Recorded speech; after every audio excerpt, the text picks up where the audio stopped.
وَإِذَا قُرِئَ الْقُرْآنُ فَاسْتَمِعُوا لَهُ وَأَنصِتُوا لَعَلَّكُمْ تُرْحَمُونَ. أعوذ بالله من الشيطان الرجيم. بسم الله الرحمن الرحيم. إليه يرد علم الساعة وما تخرج من ثمرات من أكمامها وما تحمل من أنثى ولا تضع إلا بعلمه ويوم يناديهم أين شركائي قالوا آذناك ما منا من شهيد وضل عنهم ما كانوا يدعون من قبل وظنوا ما لهم من محيص.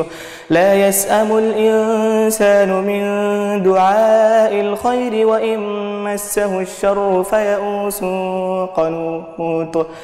ولئن أذقناه رحمة منا من بعد ضراء مسته ليقولن هذا لي وما أظن الساعة قائمة ولئن رجعت إلى ربي إن لي عنده للحسنى فلننبئن الذين كفروا بما عملوا ولنذيقنهم من عذاب غليظ.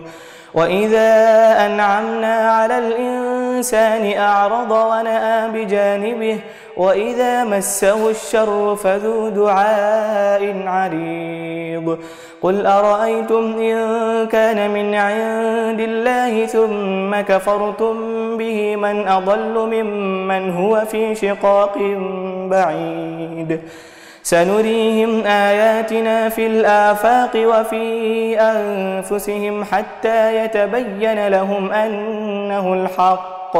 أولم يكف بربك أنه على كل شيء شهيد. ألا إنهم في مرية من لقاء ربهم ألا إنه بكل شيء محيط. بسم الله الرحمن الرحيم. حميم عين سين قاف. كذلك يوحي إليك وإلى الذين من قبلك الله العزيز الحكيم. له ما في السماوات وما في الأرض وهو العلي العظيم. تكاد السماوات يتفطرن من فوقهن والملائكة يسبحون بحمد ربهم ويستغفرون لمن في الأرض ألا إن الله هو الغفور الرحيم. والذين اتخذوا من دونه أولياء الله حفيظ عليهم وما أنت عليهم بوكيل. وكذلك أوحينا إليك قرآنا عربيا لتنذر أم القرى ومن حولها وتنذر يوم الجمع لا ريب فيه فريق في الجنة وفريق في السعير. ولو شاء الله لجعلهم أمة واحدة ولكن يدخل من يشاء في رحمته والظالمون ما لهم من ولي ولا نصير. أم اتخذوا من دونه أولياء فالله هو الولي وهو يحيي الموتى وهو على كل شيء قدير. وما اختلفتم فيه من شيء فحكمه إلى الله ذلكم الله ربي عليه توكلت وإليه أنيب. فاطر السماوات والأرض جعل لكم من أنفسكم أزواجا ومن الأنعام أزواجا يذرأكم فيه ليس كمثله شيء وهو السميع البصير. له مقاليد السماوات والأرض يبسط الرزق لمن يشاء ويقدر إنه بكل شيء عليم. شرع لكم من الدين ما وصى به نوحا والذي أوحينا إليك وما وصينا به إبراهيم وموسى وعيسى أن أقيموا الدين ولا تتفرقوا فيه كبر على المشركين ما تدعوهم إليه الله يجتبي إليه من يشاء ويهدي إليه من ينيب وما تفرقوا إلا من بعد ما جاءهم العلم بغيا بينهم ولولا كلمة سبقت من ربك إلى أجل مسمى لقضي بينهم وإن الذين أورثوا الكتاب من بعدهم لفي شك منه مريب. فلذلك فادع واستقم كما أمرت ولا تتبع أهواءهم وقل آمنت بما أنزل الله من كتاب وأمرت لأعدل بينكم الله ربنا وربكم لنا أعمالنا ولكم أعمالكم لا حجة بيننا وبينكم الله يجمع بيننا وإليه المصير. والذين يحاجون في الله من بعد ما استجيب له حجتهم داحضة عند ربهم وعليهم غضب ولهم عذاب شديد. الله الذي أنزل الكتاب بالحق والميزان وما يدريك لعل الساعة قريب يستعجل بها الذين لا يؤمنون بها والذين آمنوا مشفقون منها ويعلمون أنها الحق ألا إن الذين يمارون في الساعة لفي ضلال بعيد. الله لطيف بعباده يرزق من يشاء وهو القوي العزيز. من كان يريد حرث الآخرة نزد له في حرثه ومن كان يريد حرث الدنيا نؤته منها وما له في الآخرة من نصيب. أم لهم شركاء شرعوا لهم من الدين ما لم يأذن به الله ولولا كلمة الفصل لقضي بينهم وإن الظالمين لهم عذاب أليم. ترى الظالمين مشفقين مما كسبوا وهو واقع بهم والذين آمنوا وعملوا الصالحات في روضات الجنات لهم ما يشاءون عند ربهم ذلك هو الفضل الكبير. ذلك الذي يبشر الله عباده الذين آمنوا وعملوا الصالحات قل لا أسألكم عليه أجرا إلا المودة في القربى ومن يقترف حسنة نزد له فيها حسنا إن الله غفور شكور. أم يقولون افترى على الله كذبا فإن يشأ الله يختم على قلبك ويمحو الله الباطل ويحق الحق بكلماته إنه عليم بذات الصدور. وهو الذي يقبل التوبة عن عباده ويعفو عن السيئات ويعلم ما تفعلون ويستجيب الذين آمنوا وعملوا الصالحات ويزيدهم من فضله والكافرون لهم عذاب شديد. ولو بسط الله الرزق لعباده لبغوا في الأرض ولكن ينزل بقدر ما يشاء إنه بعباده خبير بصير. وهو الذي ينزل الغيث من بعد ما قنطوا وينشر رحمته وهو الولي الحميد.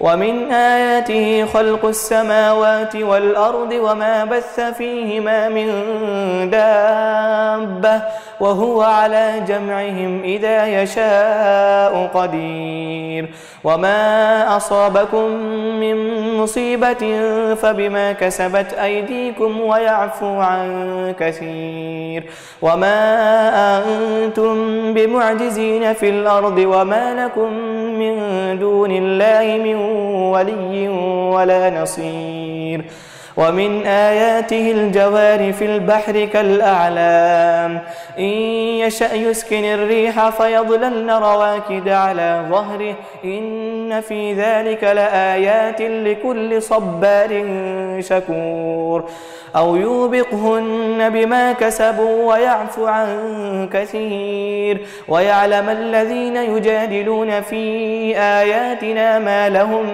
من محيص فما أوتيتم من شيء فمتاع الحياة الدنيا وما عند الله خير وأبقى للذين آمنوا وعلى ربهم يتوكلون والذين يجتنبون كبائر الإثم والفواحش وإذا ما غضبوا هم يغفرون والذين استجابوا لربهم وأقاموا الصلاة وأمرهم شورى بينهم ومما رزقناهم ينفقون والذين إذا أصابهم البغي هم ينتصرون وجزاء سيئة سيئة مثلها فمن عفا وأصلح فأجره على الله إنه لا يحب الظالمين ولمن انتصر بعد ظلمه فأولئك ما عليهم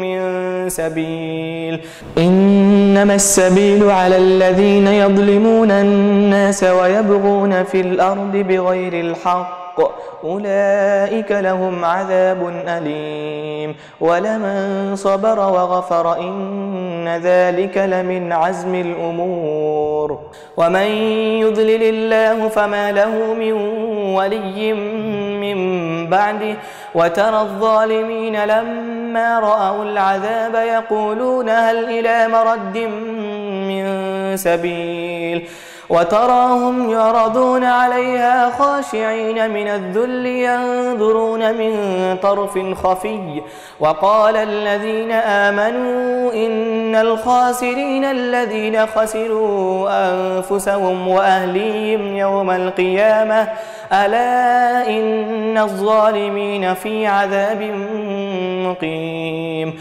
وما كان لهم من أولياء ينصرونهم من دون الله ومن يضلل الله فما له من سبيل استجيبوا لربكم من قبل أن يأتي يوم لا مرد له من الله ما لكم من ملجأ يومئذ وما لكم من نكير فإن أعرضوا فما أرسلناك عليهم حفيظا إن عليك إلا البلاغ وإنا إذا أذقنا الإنسان منا رحمة فرح بها وإن تصبهم سيئة بما قدمت أيديهم فإن الإنسان كفور لله ملك السماوات والأرض يخلق ما يشاء يهب لمن يشاء إناثا ويهب لمن يشاء الذكور أو يزوجوهم ذكرانا وإناثا ويجعل من يشاء عقيما إنه عليم قدير وما كان لبشر أن يكلمه الله إلا وحيا أو من وراء حجاب أو يرسل رسولا فيوحي بإذنه ما يشاء إنه علي حكيم وكذلك أوحينا إليك روحا من أمرنا ما كنت تدري ما الكتاب ولا الإيمان ولكن جعلناه نورا نهدي به من نشاء من عبادنا وإنك لتهدي إلى صراط مستقيم صراط الله الذي له ما في السماوات وما في الأرض ألا إلى الله تصير الأمور. بسم الله الرحمن الرحيم. حميم والكتاب المبين إنا جعلناه قرآنا عربيا لعلكم تعقلون وإنه في أم الكتاب لدينا لعلي حكيم أفنضرب عنكم الذكر صفحا أن كنتم قوما مسرفين وكم أرسلنا من نبي في الأولين وما يأتيهم من نبي إلا كانوا به يستهزئون فأهلكنا أشد منهم بطشا ومضى مثل الأولين ولئن سألتهم من خلق السماوات والأرض ليقولن خلقهن العزيز العليم الذي جعل لكم الأرض مهدا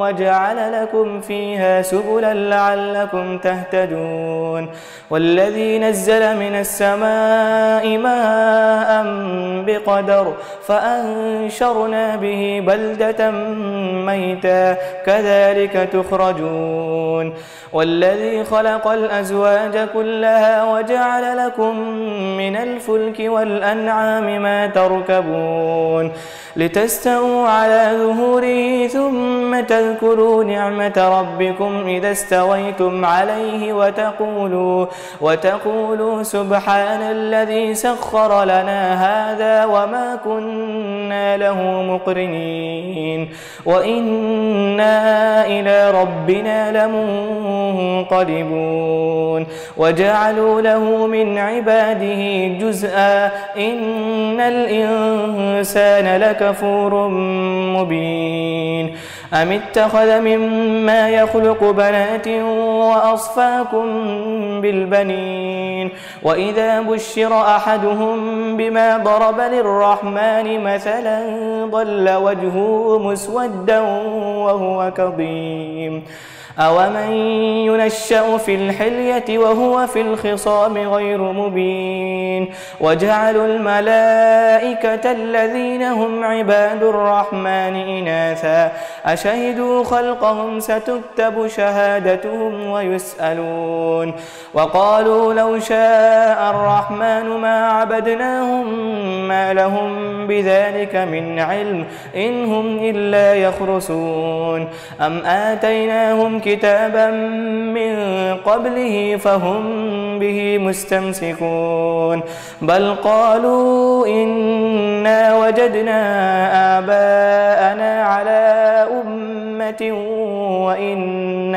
وإنا على آثارهم مهتدون وكذلك ما أرسلنا من قبلك في قرية من نذير إلا قال مترفوها إنا وجدنا آباءنا على أمة وإنا على آثارهم مقتدون قال أولو جئتكم بأهدى مما وجدتم عليه آباءكم قالوا إنا بما أرسلتم به كافرون فانتقمنا منهم فانظر كيف كان عاقبة المكذبين وإذ قال إبراهيم لأبيه وقومه إنني براء مما تعبدون إلا الذي فطرني فإنه سيهدين وجعلها كلمة باقية في عقبه لعلهم يرجعون بل متعت هؤلاء وآباءهم حتى جاءهم الحق ورسول مبين مبين ولما جاءهم الحق قالوا هذا سحر وإنا به كافرون وقالوا لولا نزل هذا القرآن على رجل من القريتين عظيم أهم يقسمون رحمة ربك نحن قسمنا بينهم معيشتهم في الحياة الدنيا ورفعنا بعضهم فوق بعض درجات ليتخذ بعضهم بعضا سخريا ورحمة ربك خير مما يجمعون ولولا أن يكون الناس أمة واحدة لجعلنا لمن يكفر بالرحمن لبيوتهم سقفا من فضة ومعارج عليها يظهرون ولبيوتهم أبوابا وسررا عليها يتكئون وزخرفا وإن كل ذلك لما متاع الحياة الدنيا والآخرة عند ربك للمتقين ومن يعش عن ذكر الرحمن نقيض له شيطانا فهو له قرين وإنهم ليصدونهم عن السبيل ويحسبون أنهم مهتدون حتى إذا جاءنا قال يا ليت بيني وبينك بعد المشرقين فبئس القرين ولن ينفعكم اليوم إذ ظلمتم أنكم في العذاب مشتركون أفأنت تسمع الصم أو تهدي العمي ومن كان في ضلال مبين فإما نذهبن بك فإنا منهم منتقمون أو نرينك الذي وعدناهم فإنا عليهم مقتدرون فاستمسك بالذي أوحي إليك إنك على صراط مستقيم وإنه لذكر لك ولقومك وسوف تسألون واسأل من أرسلنا من قبلك من رسلنا أجعلنا من دون الرحمن آلهة يعبدون ولقد أرسلنا موسى بآياتنا إلى فرعون وملئه فقال إني رسول رب العالمين فلما جاءهم بآياتنا إذا هم منها يضحكون وما نريهم من آية إلا هي أكبر من أختها وأخذناهم بالعذاب لعلهم يرجعون وقالوا يا أيها الساحر ادع لنا ربك بما عهد عندك إننا لمهتدون فلما كشفنا عنهم العذاب إذا هم ينكثون ونادى فرعون في قومه قال يا قوم أليس لي ملك مصر وهذه الأنهار تجري من تحتي أفلا تبصرون أم أنا خير من هذا الذي هو مهين ولا يكاد يبين فلولا ألقي عليه أسورة من ذهب أو جاء معه الملائكة مقترنين فاستخف قومه فأطاعوه إنهم كانوا قوما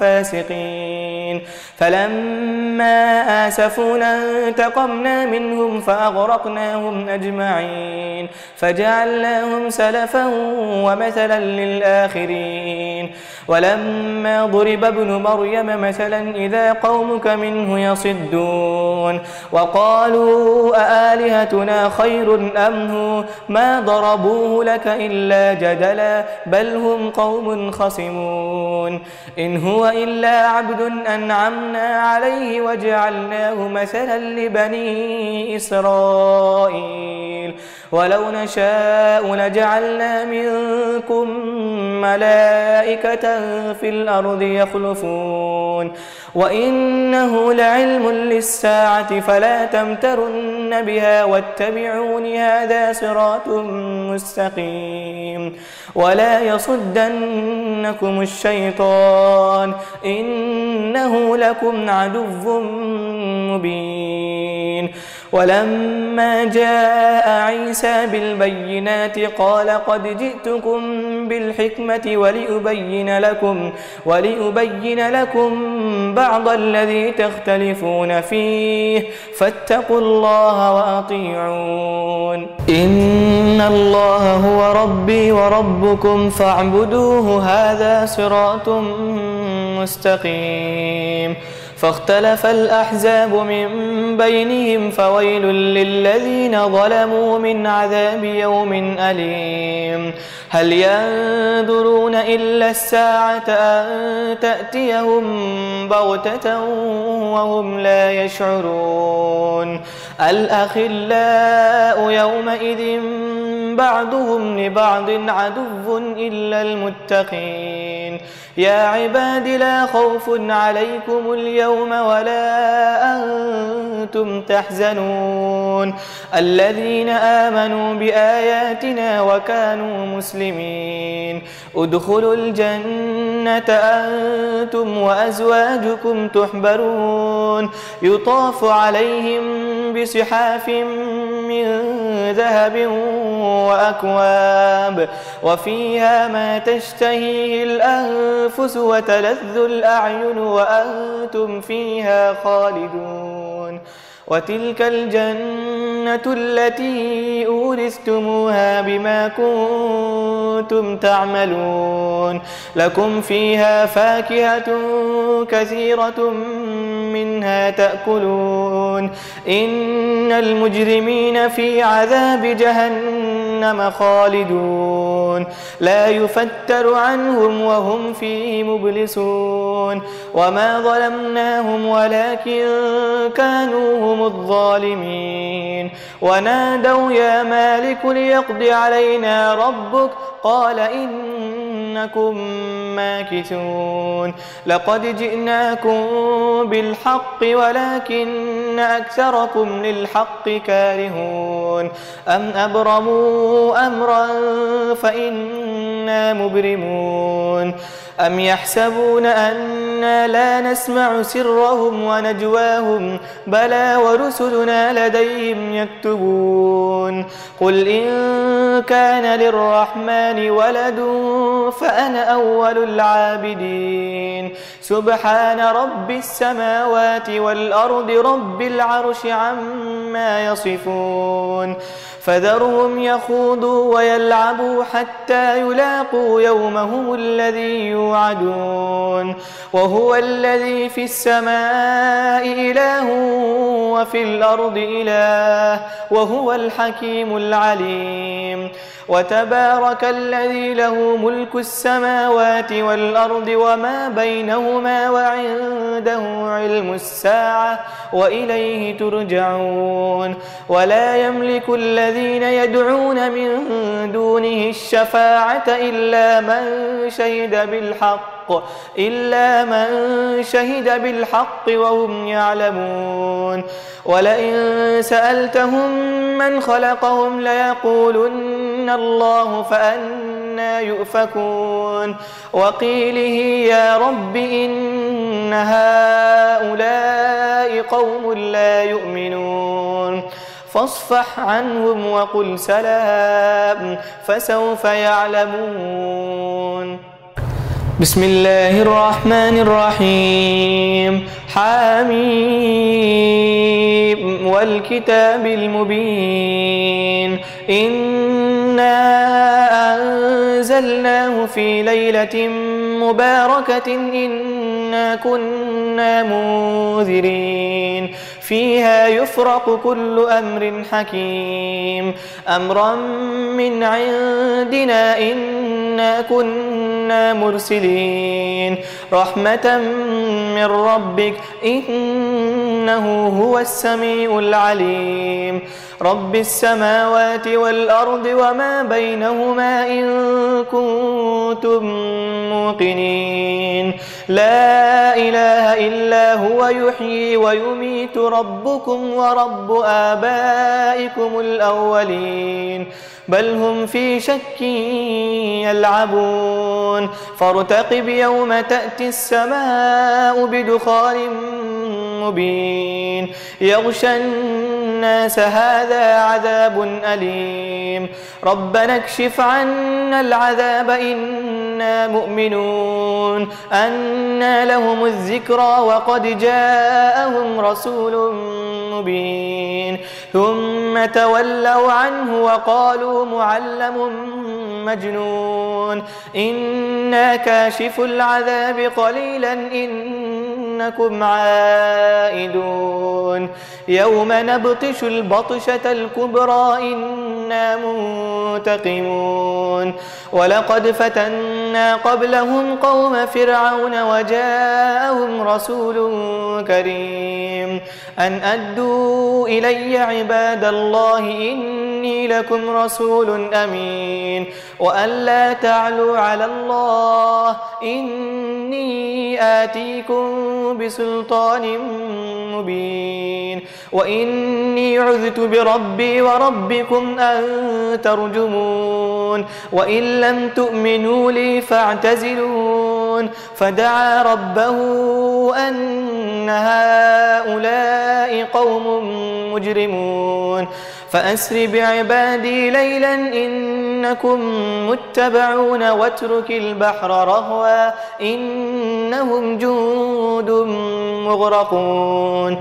كم تركوا من جنات وعيون وزروع ومقام كريم ونعمة كانوا فيها فاكهين. كذلك وأورثناها قوما آخرين. فما بكت عليهم السماء والأرض وما كانوا منظرين. ولقد نجينا بني إسرائيل من العذاب المهين من فرعون إنه كان عاليا من المسرفين. ولقد اخترناهم على علم على العالمين وآتيناهم من الآيات ما فيه بلاء مبين. إن هؤلاء ليقولون إن هي إلا موتتنا الأولى وما نحن بمنشرين. فأتوا بآبائنا إن كنتم صادقين.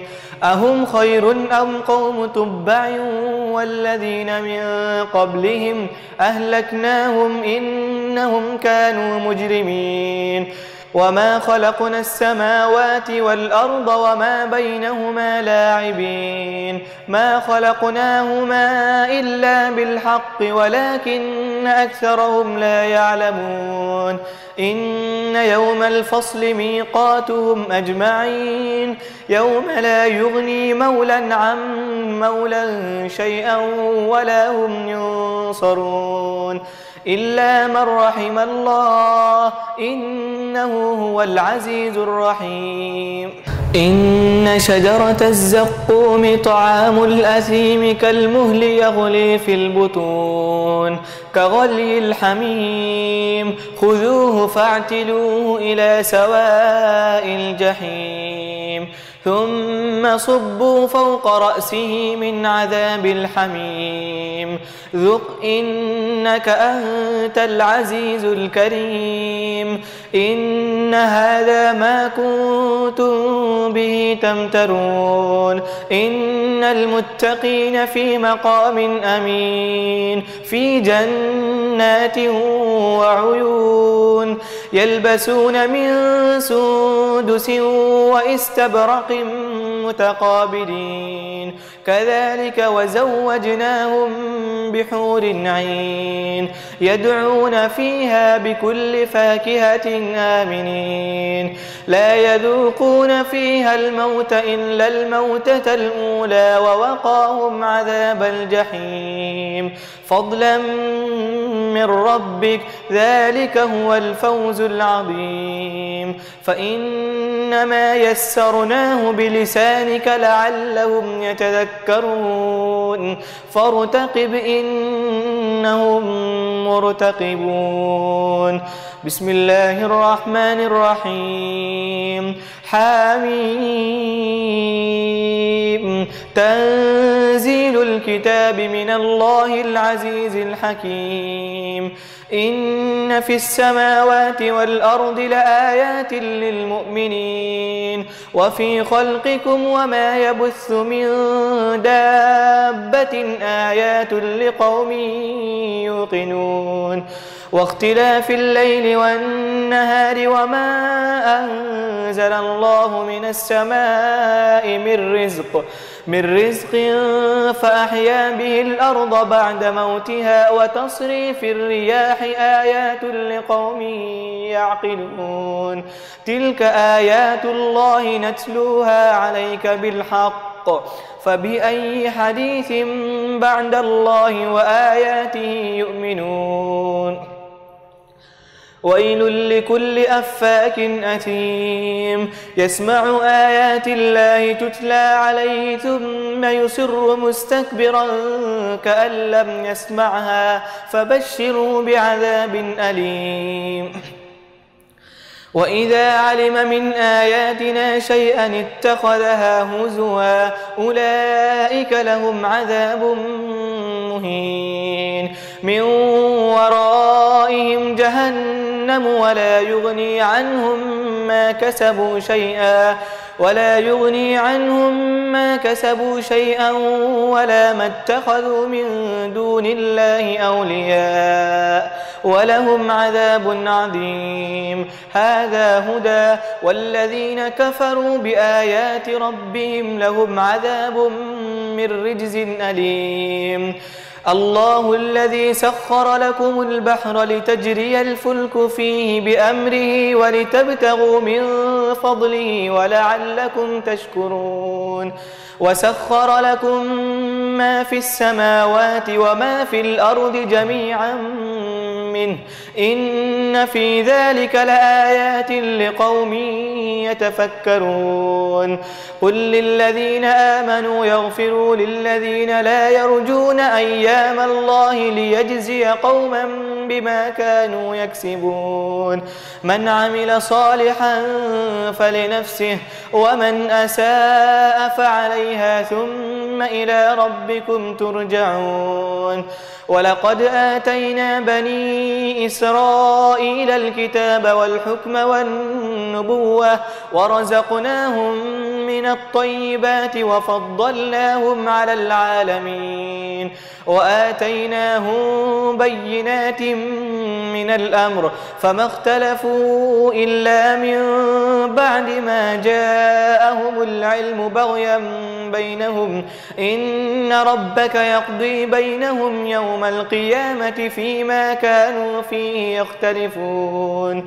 ثم جعلناك على شريعة من الأمر فاتبعها ولا تتبع أهواء الذين لا يعلمون إنهم لن يغنوا عنك من الله شيئا وإن الظالمين بعضهم أولياء بعض والله ولي المتقين. هذا بصائر للناس وهدى ورحمة لقوم يوقنون.